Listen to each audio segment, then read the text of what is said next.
So I'm here in Strasbourg, France, an off day. And I'm gonna react to Big Yuki with Randy Runyon and Jarris Yokley, Soft Places. Live in Tokyo at Blue Note Place. This video actually starts with a drum solo, and that's what I'm gonna be reacting to. And taking you guys through my thoughts as this solo goes on. I don't know if I should let the solo play out first and then break it down, or if I should do it as it goes by. Because it is like 3 minutes long, which is a long time. It didn't feel that long when I was playing it, but that's a long drum solo, 3 minutes. I'll just take you through it as I play it, as I watch it. If you want to listen to the whole thing uninterrupted by me, you can just look at the YouTube video yourself. Let's do it.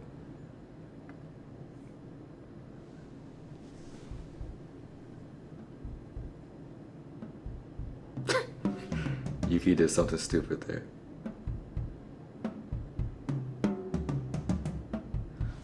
So as you can see, this is the theme right now.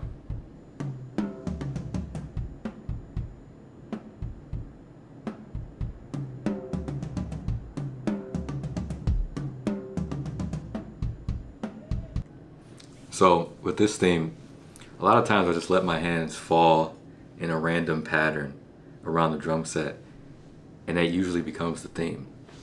And the reason I do that is because, number one, I'm not gonna always have something in mind to play.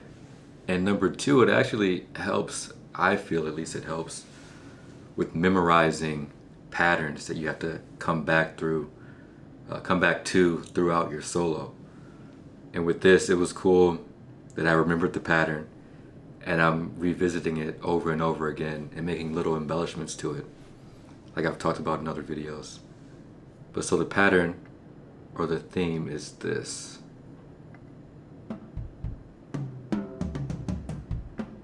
And that's it. And now I'm playing around with it now, stretching it out. And this is another solo where at the end I have to set up the next song. And I guess I'll kind of describe that more once we get more into it. But the song that I'm setting up is all, the cues are the rim clicks. So it starts with me doing some figure, I forget the figure, but some figure on the rims. And I know in my mind that's where I'm headed towards. So I'm starting the solo like this, but eventually it's gonna end up being the intro to the next song. And I want it to feel organic. I don't want to just play my solo and be like, okay, that's it, now let's go to the rim clicks, start the song. No, I wanted to organically move throughout my solo, the theme that I started out with, into the intro to the next song. Let's keep going.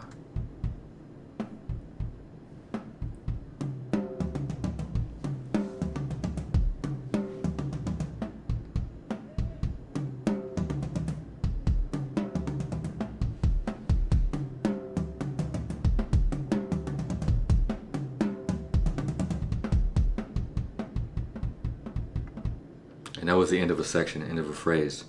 And a lot of times when I repeat the pattern over and over again, it's good for the audience. Repetition is key, obviously, but also it gives me time to think about what I'm gonna do next.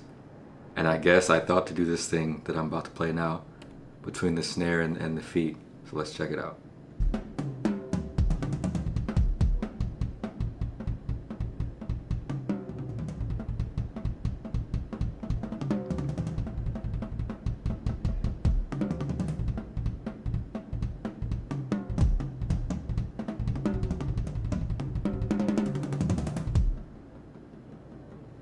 So there we go. So it was almost like not a fake out truly, but a mini fake out. I went to the snare drum thinking that I might go away from the pattern, but I just introduced a new variant on that pattern. Like in the Marvel movies, a new variant. So I started with the snare drum, with the kicks and the snare, but then I interspersed the original figure that I came up with. Let's get it. See, that's a little, it's not the exact same speed, but it's the same melodic voice or melodic theme to me. Between like second time, first time, and then the last two floor toms.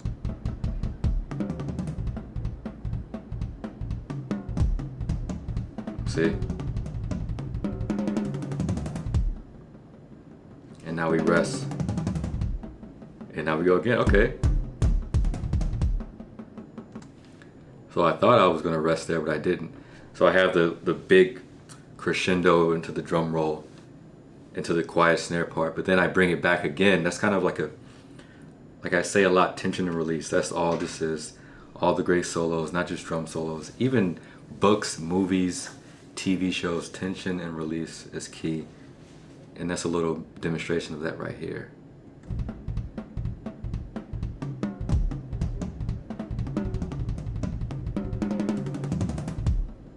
That's a release. Tension, release.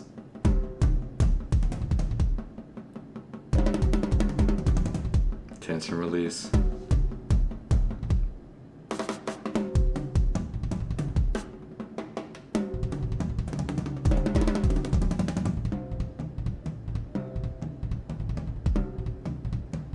Yeah. I think those are fives. I wasn't thinking about it. I just heard it. But I think those are fives.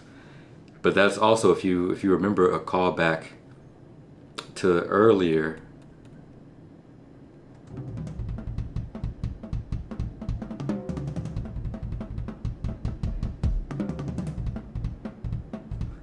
Right there. So I just did that again, but just orchestrated differently. Right there.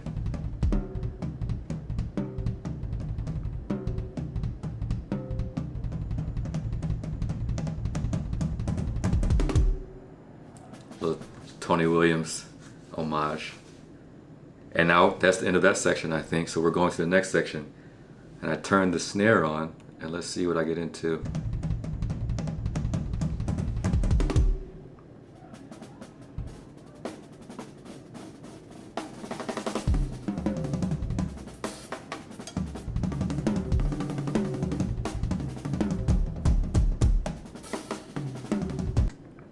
Real quick, remember that pattern that I played on the 2 floor toms. Real quick, this one. That, that's important, because I'm not just playing it just to play it. So, let's go.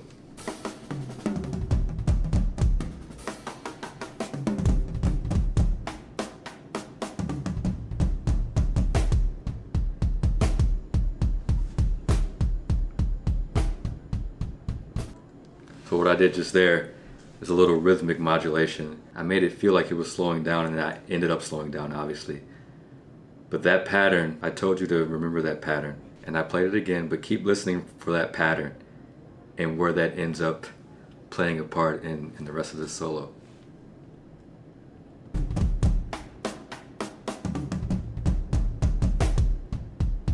Repeat it.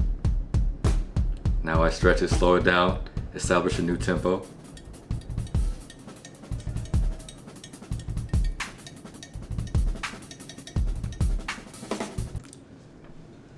Now having a lot of drums is cool and it's amazing. Every drummer, maybe not at their fully developed state, but every drummer goes through a period of wanting to play as many drums as possible, all at the same time. It's a rite of passage.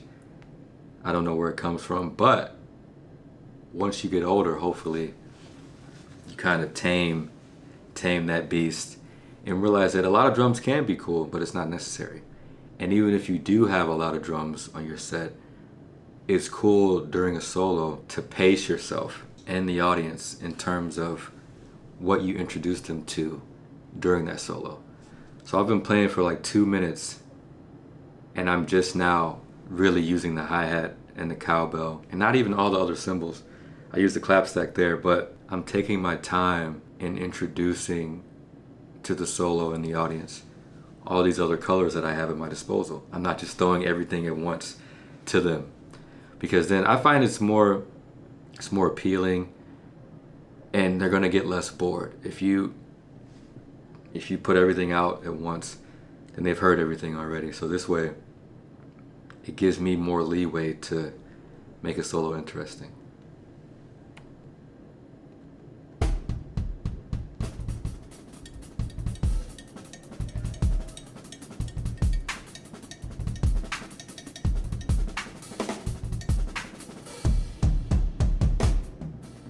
was that pattern again.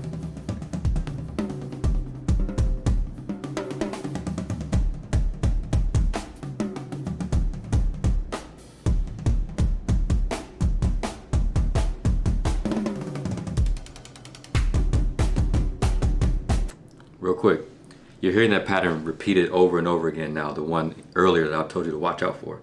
But also, just that split second of me playing the rim of that tom, I didn't do that. Once again, I didn't do that on accident or just because, oh, let me just randomly hit this rim. No, like I said, this solo is a setup for the next song. And the cue for that next song, or the drum beat for the next song, starts with rim clicks. So instead of just going straight to it, I hinted with the rim clicks just now, the 16th notes.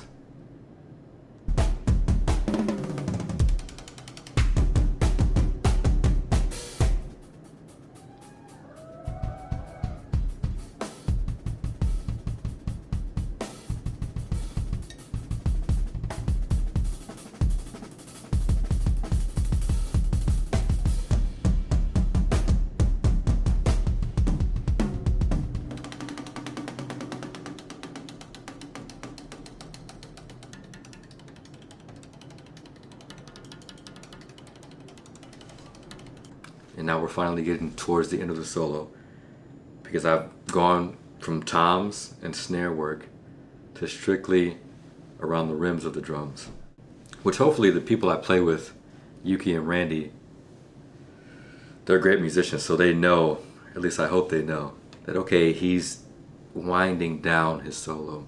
I guess they know it because I've been going for like 3 minutes straight, so they know, okay, you gotta stop sometime, bro. But other than that, I hope the fact that I moved to the rims of the drums cues the band to let them know that it's time for the next song, or it's about to be time for the next song.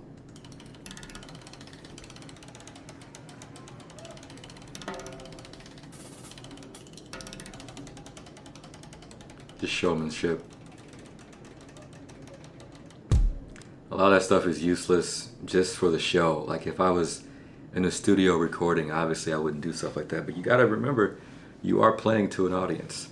They see as well as hear. So you gotta sound good and also look good, but without being disingenuous. Like I like to have fun, so me doing a little single stroke roll with the stem of the hi-hat, that's just funny to me, I don't know.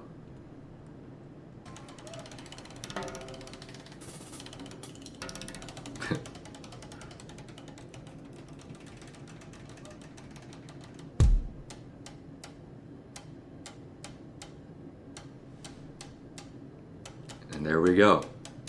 That's what I was heading towards the whole time.